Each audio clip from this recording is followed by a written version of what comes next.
सीताराम सीताराम सीताराम कहिए, सीताराम सीताराम सीताराम कहिए।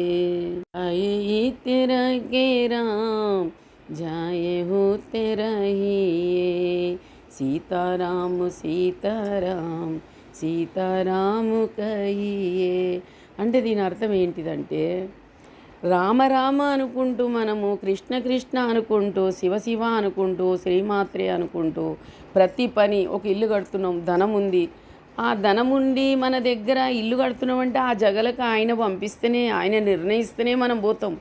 జాయ్ జిత్తే రకియే తాయ ఉత్తే రహియే అంటే నేను ఎక్కడొస్తున్నా మీరు అక్కడనే ఉంటారు. అంతా ఆయన నిర్ణయమే, మన నిర్ణయం కాదు. డబ్బు మనదైతుండొచ్చు, మనది కాదు, ఆయన ఇచ్చిన ప్రసాదమే. దానికి మనం అనుకుంటాం పలానా దిక్కు కడతాం, ఆ పలానా దిక్కు నీ మనసులో కలిగిస్తాడు, కానీ ఆ జగల మనం కట్టాం. ఆయన నిర్ణయిస్తేనే జరుగుతుంది. ప్రతిదీ భగవంతుడిదే.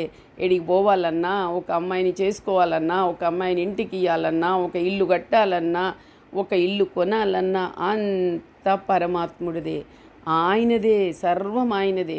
ఆయనది అనుకొని మనం నడిచినామనుకో ఇంకా మన కొడం లేదు. నాది డబ్బు నేను చేస్తున్నా, నాదే ఇదంతా అనంటే నీదంటూ ఏమీ లేదు.